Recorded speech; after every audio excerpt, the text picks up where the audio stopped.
think it's at like 26 or 27 or something. I can't read numbers backwards in tiny font. Uh, let's do 3, 2, 1.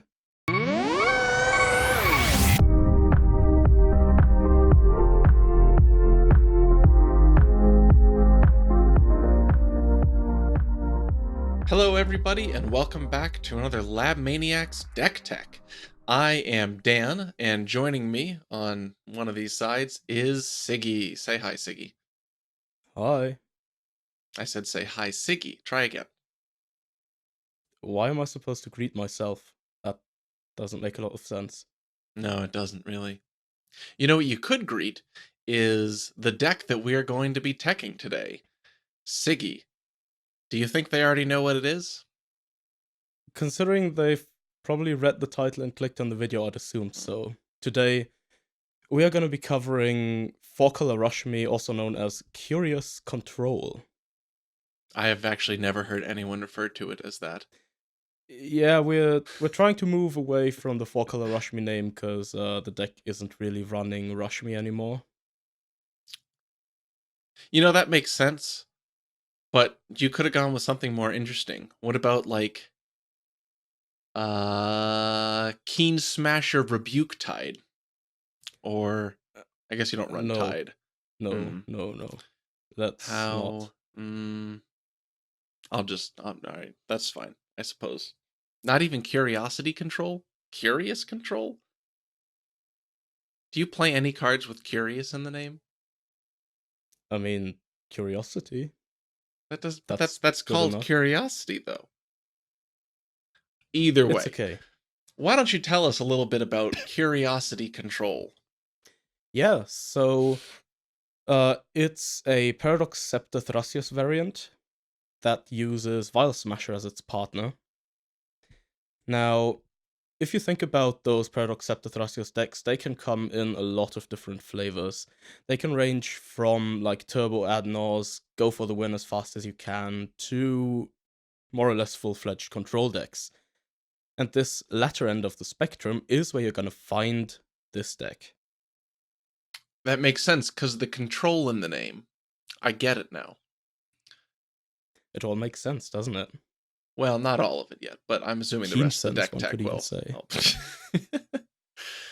So tell me why you have decided to partner Thrasios with Vial Smasher here instead of with Tymna, as is more common, I would say. So, the initial idea when I set out to build this deck, and when I got together with my friend Sick Robot to work on it, was that we wanted to build a Paradox Scepter Thrasios variant that would beat Tymna decks. That's a great reason. If basically Thrasios Tymna is the level 1 deck of the format, that would mean this is the conceptual level 2 deck that has good game against that. Yeah, pretty much. So how does it actually accomplish that? How does it beat these powerful and proactive Thrasios Tymna decks? So, Or the first non-Thrasios thing Tymna it decks, I does guess. is it runs a somewhat higher amount of board wipes. In the current iteration, we've got Toxic Deluge, Fire Covenant, which we know from a lot of other lists already, and then we also have Massacre and Kozilek's Return. Hmm. Now, another interesting fact about these last two is that they don't just destroy all creatures, but they only deal 2 damage or give -2/-2 to all creatures. And here's another big facet of the deck. Most of the creatures we run have 3 toughness or even more. So if we use cards like Massacre or Kozilek's Return, or Pyroclasm if you want to run that, we essentially break parity on those by having creatures that live through them. Okay, so instead of relying heavily on dorks, you have shifted focus to something that can prey on decks that rely heavily on dorks and Tymna and a lot of these smaller creatures. Is that what you're saying? Exactly. Interesting. Now, if Now, another you're... fun side effect of having creatures with 3 or more toughness is that even if you don't have access to one of your pyroclasm effects, they are still a huge roadblock for those Tymna decks because they just can't really afford to swing into you most of the time. Yeah, that makes a lot of sense. I know firsthand the struggles of attacking through a runic Armasaur with a Tymna. It's not pleasant. Yeah. If you are then ditching dorks in favor of these red Clasm type effects and exchanging Tymna for Vile Smasher, how do you make up the lost card advantage that most of these powerful decks use when leveraging Tymna against the table? So if you look at your typical Tymna deck, they tend to run a fairly minimal amount of in-deck card advantage engines, with the exception of the slower decks. You usually see a Sylvan Library, a Mystic Remora, and then you see big payoff cards like Ad Nauseam and Necropotence. What we do in this deck is we leave out the big payoff cards like Ad Naus and Necro, and we put in a lot more of these incremental card advantage engines. So in a 4-color Rashmi deck, you're going to be seeing things like Compost, like Runic Armasaur, as you mentioned, and then some, let's say, more unusual card advantage effects that are quite specific to the deck itself. And this is where the name of the deck comes from. If you put a curiosity effect, like Curiosity or Keen Sense, onto Vile Smasher, you effectively build your own Rashmi. Because every time you play the first spell on your turn with Vile Smasher on the field, Vile Smasher triggers and deals damage to a random opponent. Now, Hmm. Curiosity and Keen Sense read whenever the enchanted creature deals damage to an opponent, not combat damage, you may draw a card. This means that in a turn cycle, if we cast a spell on every opponent's turn and then attack on our own, we can draw up to 5 cards with this Vile Smasher Curiosity engine. That's pretty good for 2-ish cards, 1.25 cards. Have we ever discussed how to evaluate your commander as part of X card interaction? If we talk about combos, I tend to go by not counting the commander as anything because you always have access to it when you have the mana, and then if you have a unique card that works with it, it's a 1 card effect, and if you have multiple redundant things that work with it, it's half a card. So then you have multiple 1 card or half card combos that draw you 5 cards for a single mana or more. Yeah. That's pretty And good. I mean, of course, most of the time you're not going to be drawing 5 cards per turn cycle, but let's be honest, you're already going to play Vile Smasher at some point, so turning her into something useful that can draw you up to 5, usually 2 to 3 cards per turn cycle, is quite good. Yeah, I can dig it. That's pretty neat. So if you have these pyroclasms and you have these curiosity engines, how do you go about setting yourself up for this? How do you make the most of these interactions to benefit your game plan? So the game plan in this deck is maybe not necessarily completely unique, but it's quite different from your typical cEDH deck. Of course, you've got the very early turn setup, like turns 1 and 2, where you mostly do ramping and maybe a bit of card draw. What you really want to do in Vile Smash Thrasios Curiosity Control is you want to set up a card advantage engine as early as possible. Because if you think of Tymna decks in equivalent terms, they will have access to turn 2 or turn 3 Tymna most of the time if they want to. And that's about the time frame where we also want to be able to set up one of our engines. Okay. But you have to draw into these engines? I do, but the density is quite high. So there's a fairly high likelihood that you're gonna have one in your opening hand. And when we go over mulligans later, access to engines is going to be a big factor in deciding whether to keep a hand or not. Interesting. That sounds like something that this deck shares with almost every non-Thrasios Tymna partner deck, from what I've learned from discussing things like Tymna Crown with Lil Brother and similar types of decks, is that instead of relying on the command zone Tymna, you have to aggressively acquire these engines and keep or mulligan based on that kind of a strategy. Interesting. Yeah, I think Tim McCrom, like mid-range ad nauseum, is a good comparison in that regard. They, when it comes to like this very early game plan specifically, I think they are quite similar. Interesting. So then, if you're setting up a card advantage engine on, let's say, turn 2, what are you doing on turns 3 to 5, let's say, in the mid to late game So of the this format? is already where things start to get really dependent on what my opponents are doing. Because there's sort of a balance you have to keep between two different ways of playing in this deck, and you have to understand when to use which one of these playstyles. The first one is that you have to be ready to interact, or you have to look like you're ready to interact, like leaving up mana, having a lot of cards in hand, etc.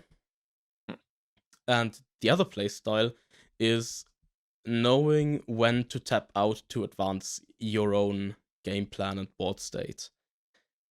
And in this deck specifically, doing this, like deploying an expensive engine, deploying more mana, drawing more cards, is a tool that you can use to put the, let's call it, burden of interaction onto other players.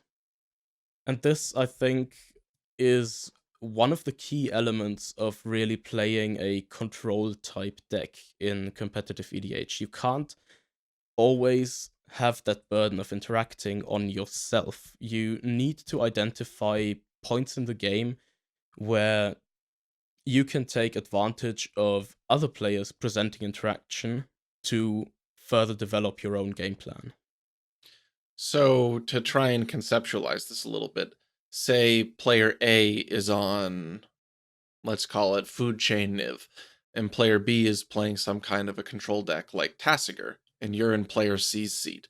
If player B passes turn with 4 blue mana untapped, let's say, and you have an engine like Runic Armasaur, as well as a free counter spell, let's say Force of Will or Pact of Negation, you would be more willing to tap out to cast your Armasaur that turn because the Tassiger player has implied they are ready to interact. So you can take that turn off to develop your own game plan and still hold up interaction in the form of Tassiger's hand for that turn Yeah, cycle. exactly. Okay, interesting. Interesting. So, as with most decks, the answer to the initial question of how do you go on leveraging your game plan is it depends. Yeah, in this deck it does much more so than in a lot of other decks I've played. Like more or less almost every decision you make from turn 3 onwards is going to be very dependent on how, like, not just what your opponents play, but also how they, let's say, act at the table. Not in terms of like what what their personality is or whatever, but like, do they leave up mana? How much do they commit in their own turns, and so on and so forth. So the reactive deck is reactive in nature. Yes, yes, indeed. Hmm, interesting. So if we've covered a little bit of how you get to executing your game plan as much as it's possible when it depends on what the other 3 decks are, how they're playing, what they've done, what they've drawn, what you've drawn, and so on and so forth. How do you actually win if you've established tentative control over a turn cycle? How do you actually end a game with this deck? In this regard, it doesn't differ all that much from most Paradox Scepter Thrasios decks out there. We've got your typical PST combos like Dramatic Scepter, Double Scepter via Copy Artifact, or a Paradox Engine plus Scepter. And if you have the mana, even something like Paradox Engine plus Sensei's Divining Top plus Thrasios activations. What you do with all of those spellcasts is you can either put something like a Noxious Revival on your second scepter to loop cards like Praetor's Grasp, Swan Song, Assassin's Trophy, Winds of Rebuke.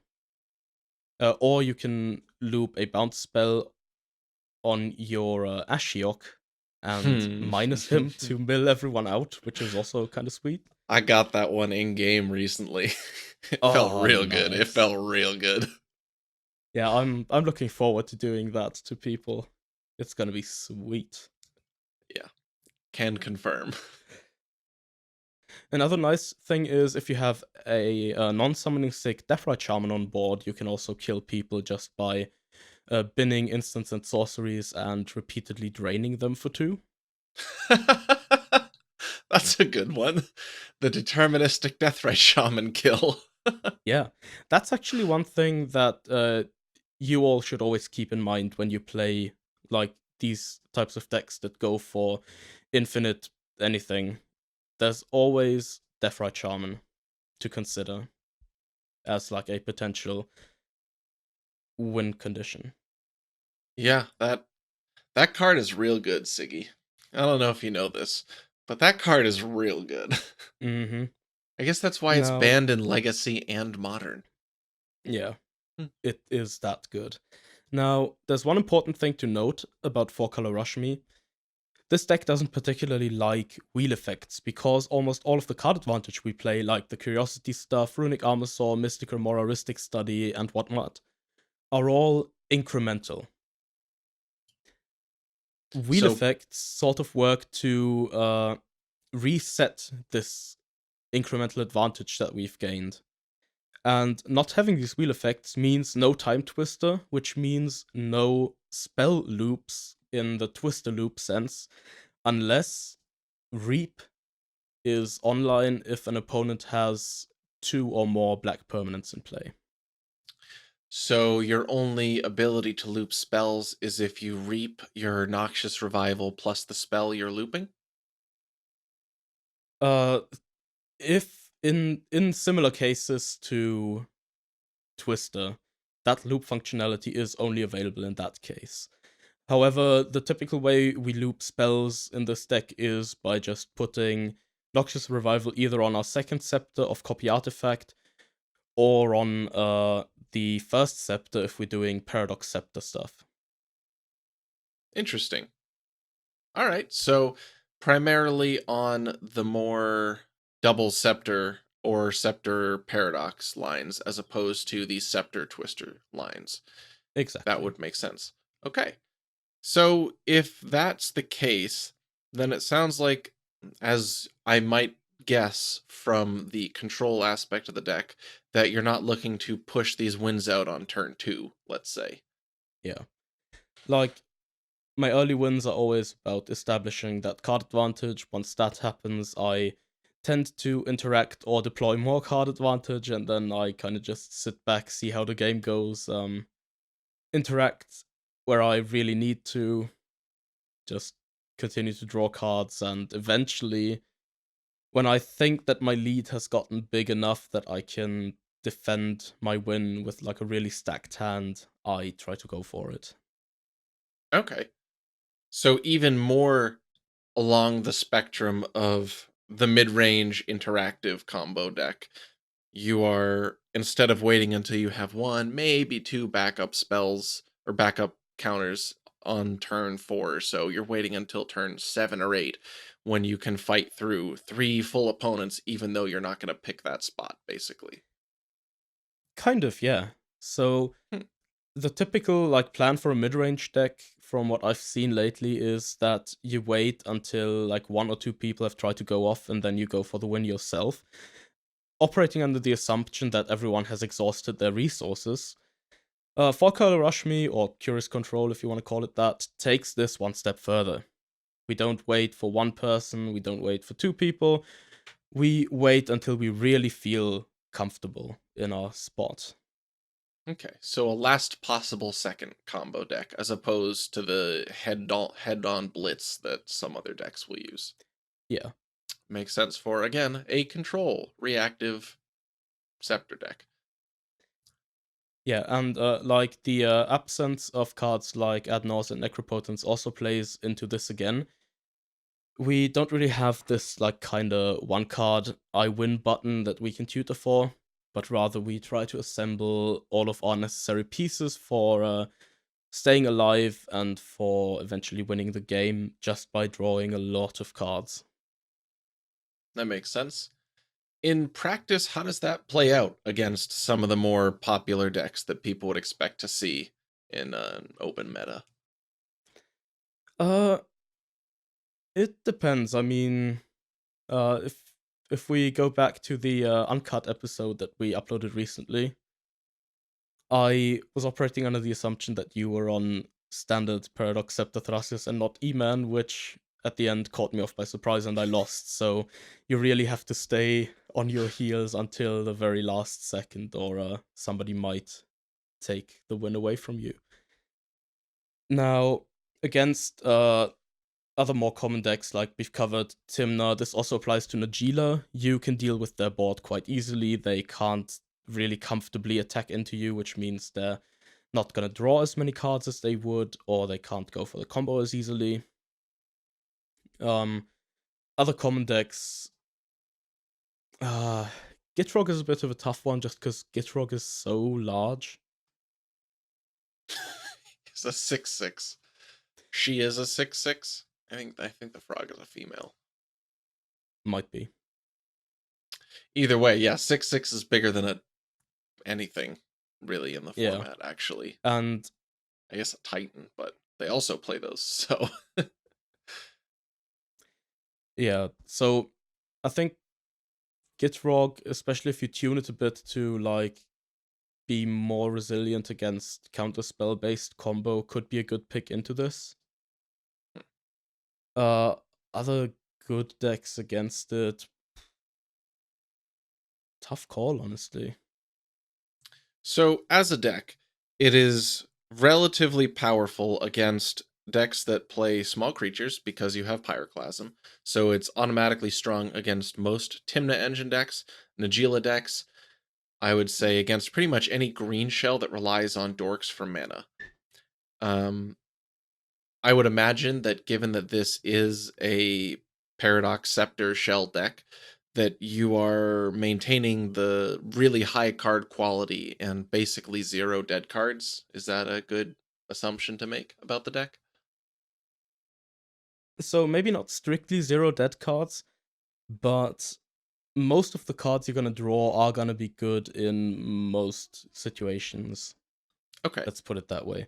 Yeah, I Like, of guess course, playing cards like something, Reap, you are going to have contextually dead cards, but yeah, something like a Sig River Cutthroat or a Reap can be bad on some occasions, but in the like bigger picture, they are worth it because their upsides that are online quite frequently heavily outweigh the few situations where they do nothing. that makes sense. So while this deck trades a bit of like card consistency, let's say, compared to normal Paradox Scepter Thrasios, it plays cards that have a higher ceiling in this specific shell. That makes sense. So you're picking the best cards for the deck specifically as opposed to a general list of staples shuffled together. Which Yeah, is how you end at up least with I'm hoping Sig to do River so. Cutthroat and Reap, as opposed to Regrowth and literally anything but a merfolk, basically. Yeah. I would also imagine that with so many of these one or two card per turn cycle engines, that you get to keep a lot of them, right? Like these cards don't draw hate the way an Oh ad yeah. nauseum on the stack would Yeah, necessarily. that's a very good point. One thing that makes these card advantage engine so nice is that they put other interactive decks in a really difficult spot, because if they let them resolve, they're gonna end up drawing a lot of cards if the game goes long. But if they don't let them resolve, then they're down an interactive spell that they might have needed to stop someone from winning on that turn cycle.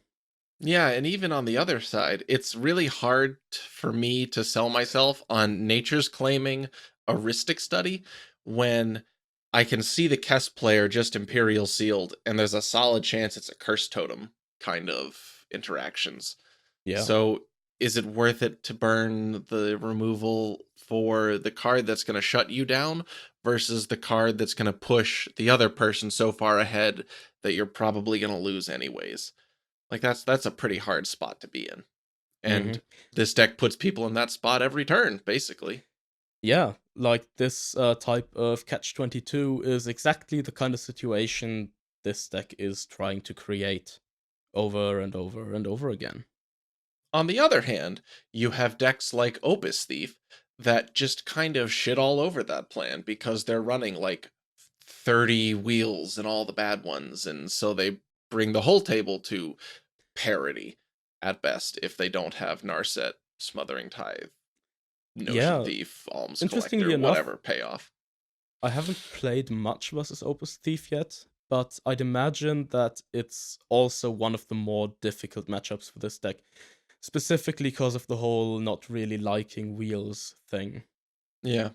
These two decks seems like they've gone in opposite directions. You've maximized on incremental advantage and they maximize on asymmetric wheel application, which is like straight fork in the road, pretty much.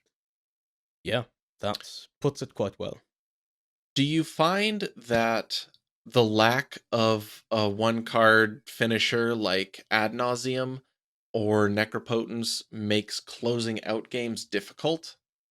It does from time to time, yeah. Now, uh, I have caught myself thinking in a few spots that it would be nice to have an Adnos right now. Like, if I, for instance, have an Imperial Seal in hand, and I'm not quite sure which one card I'm gonna tutor for. Adnos would present an easy solution in those cases, but overall, with how this deck's whole game plan is set up, it's not really worth running when you're looking to take a lot of your games into that like turn 8 plus territory. That makes sense. But what about cards like Necropotence, which don't have to be these big one-shot effects? Because Necropotence can also pretty effectively function as incremental card advantage. You play some stuff on your turn. If you're under 7, well, then you can just max out your hand size for a couple of life. Is that not something that is worth it with the modal option of draw 20 cards and win? It's honestly not something I'm really sure about. Hmm.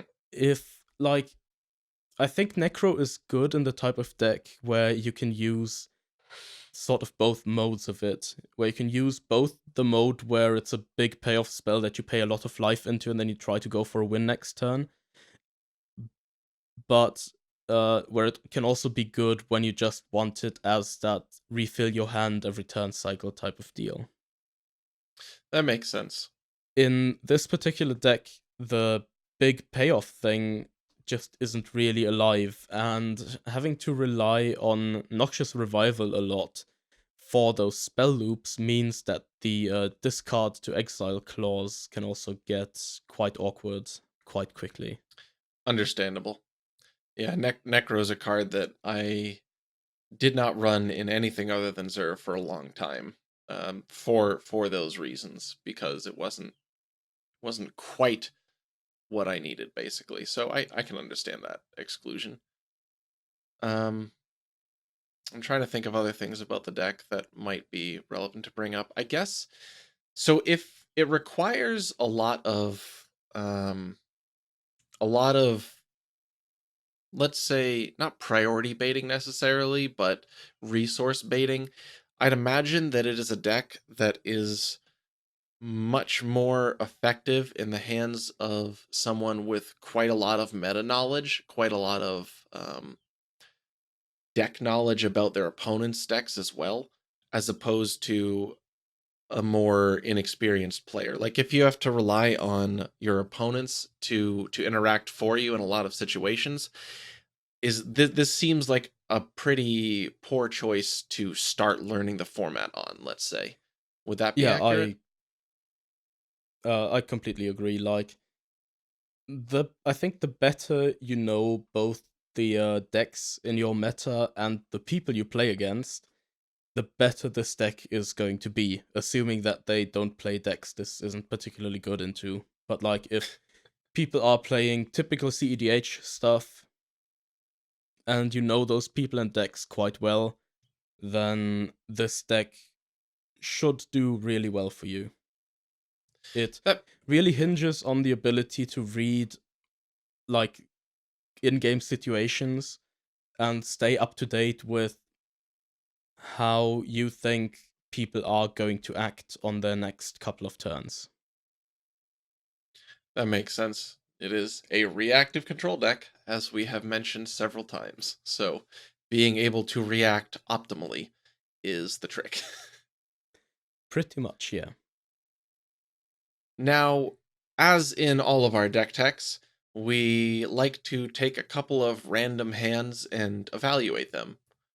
But for the first time ever, Sigi thought, why not actually have context for evaluating these hands? And I thought, oh my god, I'm an idiot. How did no one think of this before?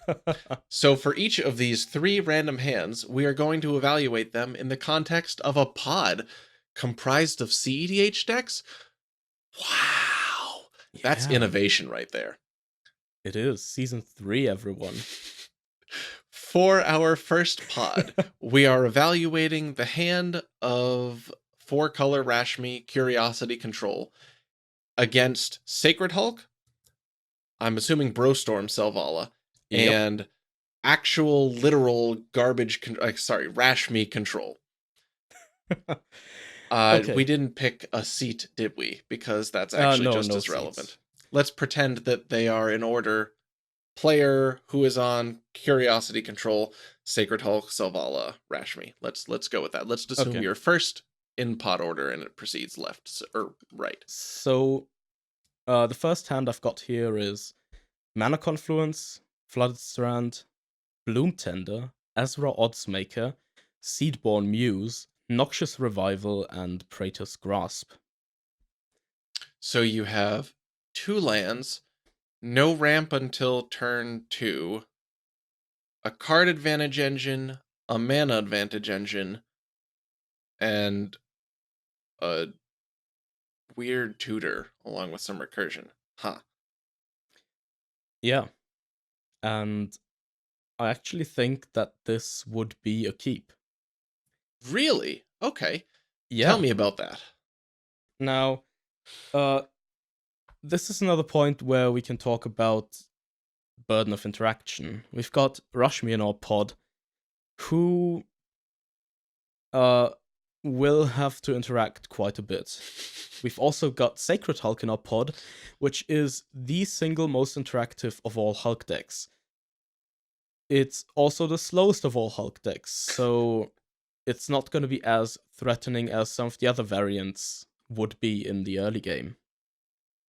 Hmm. Selvala is probably going to be the biggest aggressor here for the first phase of the game, let's put it that way.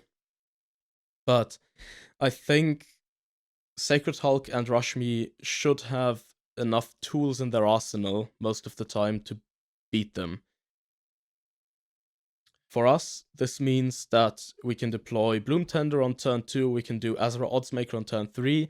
If one player has tried to go for a win by that point, then Sacred Hulk and Rashmi Control should have dealt with it in one way or another. And after their interaction has been expended, we can spend our 4th turn to cast an Azra Oddsmaker. No, wait. Turn 2, Seedborn Bloom Muse, you Tender. mean? Turn 3, Azra Oddsmaker.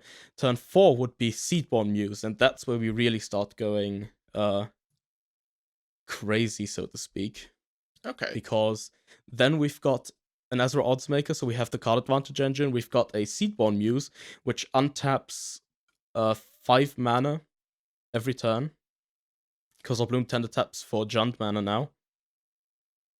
So if we were able to sneak in a Thrasios here and there, we've already got 2 card advantage engines online. We've maybe drawn into a bit of interaction ourselves. And if we need it for anything, that we still have like a Noxious Revival and a Praetor's Grasp to fall back on. So, because the aggro deck at the table is sandwiched between two slower and more controlling decks, you feel comfortable keeping a hand that is both slow and non interactive because it develops your mana, your hand, and lets you have game in the mid to late on your opponent's turns without true expense of your resources on your turns. Is that a good summary of that? Keep? Yes. Very interesting. That's actually a hand that, with my lack of experience on the deck, I would have mulliganed because I'm used to very different concepts in hand keeping. So, let us move on to this second hand.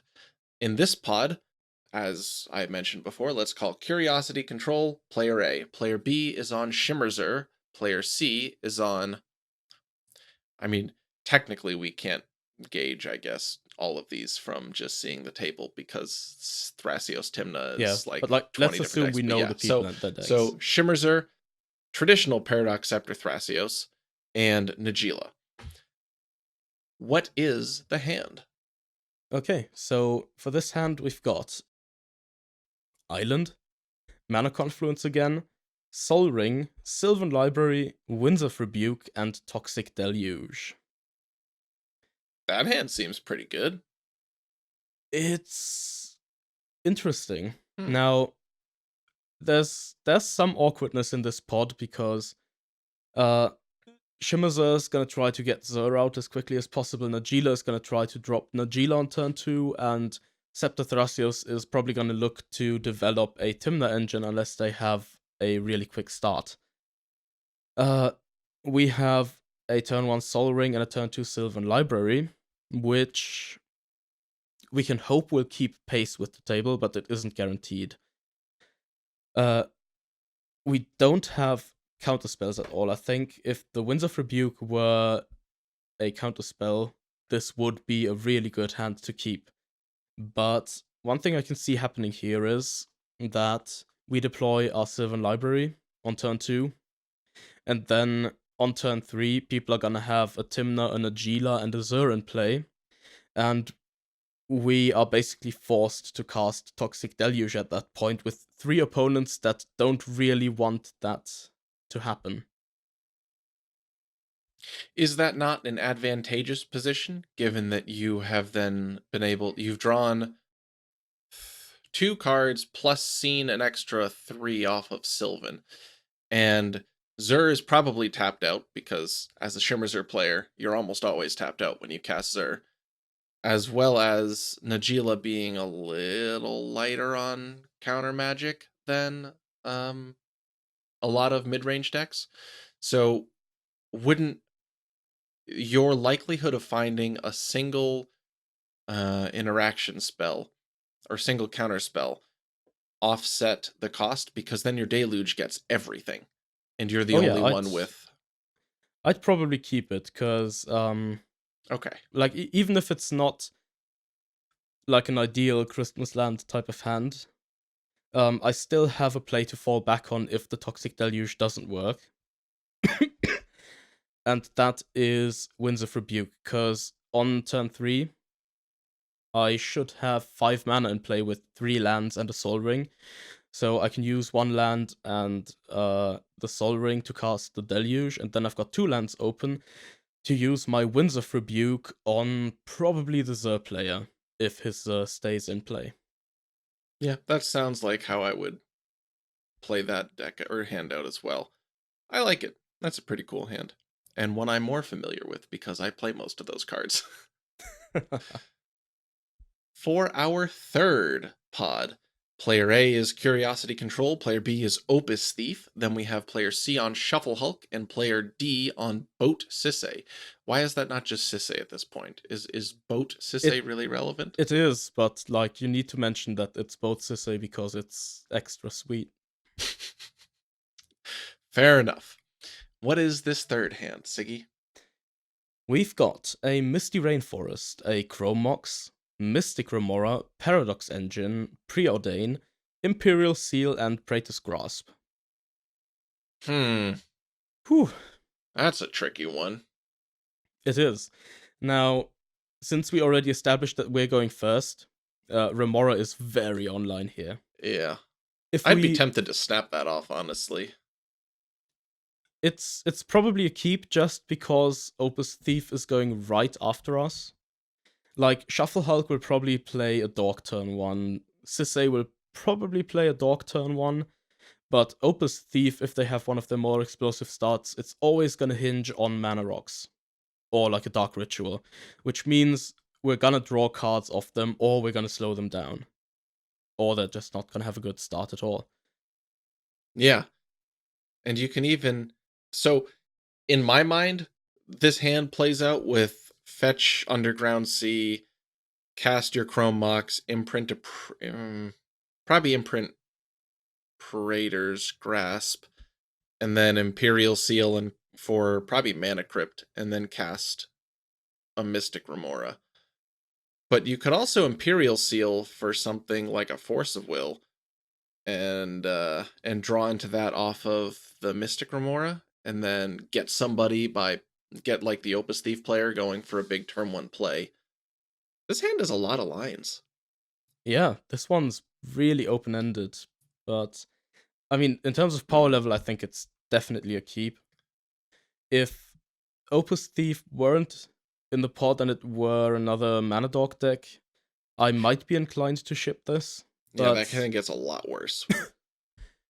it is essentially a 6-card hand because Paradox Engine is not going to be castable or useful for the first 3 turns. Yeah, if that Paradox Engine was literally anything else, this hand would be kind of amazing, especially if it was a second land. So, considering that I'm banking on the Opus Thief player getting me some cards here, I'm actually more inclined to pitch the Preordain to my Chromox, because Sure. Praetor's Grasp is one of the only ways for this deck to win on the same turn cycle, if we're looping spells, with Winds of Rebuke being That's true. the other one. That's true. Ashiok. Oh yeah, Ashok is the third option. But The best even if option. even if we don't use the Praetor's Grasp for looping at the end, it can still get us some good stuff from these other decks, like another Mystic Remora, another Weatherlight. Mana Crypt. And yes, then you can it could cast also get Weatherlight, us a Skyship. and then you can draw a rock every turn or something. I don't Amazing. know. I kind of want to grasp a Weatherlight now. But yeah, this is a really interesting hand. I'm glad we got a hand like that on this. Yeah, these aren't like scripted hands. These are just like random drawn hands. So yep, that's pretty cool. I kind of want to play this hand in this pod now. It seems really interesting. Yeah, it does. I like that a lot. With that, we have wrapped up our sample hands, which means we have covered all of the structured format content for this deck review. Siggy, would you like to give any parting words or closing remarks about Curiosity Control and its place in today's meta as of, May 2019? Before Modern Horizons may or may not upend the format. That's a very important and good remark you're making there. Yeah. Curious Control is interesting, fun, and it rewards really getting to know both all the cEDH decks and the people you play with. So if you have a dedicated play group that's in need of a bit of control magic, I think this will be a really strong option. if your playgroup has a lot of Tymna players and maybe a Najeela player or two, this will also be a very strong option. Yeah, I like it. Anything Clasm control is relatively well positioned right now because of Najeela growing in prominence, because of Tymna continuing to be the engine behind some of the strongest decks. I think Curiosity Control and any deck that plays Wraths, more so relative to the normal meta, is relatively well positioned. That being said, who knows how that take's going to age, given that we have Yep. already seen some very interesting spoilers, which we will not discuss because, now that I'm thinking about it, this is set up to go live exactly when I think we're actually going to be publishing our Modern Horizons set review. If my timeline Will of, or are we on 3-week spoiler seasons now? we? Hmm. That's a very good question. I think so. I saw something about June 14th for Modern Horizon. I Horizons, thought was that was that the I thought pre-release that was the or pre-release. No, actually, the okay? pre-release is earlier. That's the full release. The pre-release is the weekend of SCG Con, which I'm probably playing in. Wow, damn, So we're actually that's gonna coming get, up soon. yeah. So we're gonna get our full spoiler when this video is supposed to air. So tune in next or last week to find out what we think about the Modern Horizons and how it affects the cEDH meta. And with that, I have been Dan. Sigi has been Sigi. Say thanks, Sigi. Thanks. Perfect. There was a comma that time, so you didn't have to say Sigi. Good. We are the Lab Maniacs, and we hope you enjoyed this 4-color Rashmi and or Curiosity Control Thrasios Vial Smasher deck tech. Thanks for watching. Goodbye. And break.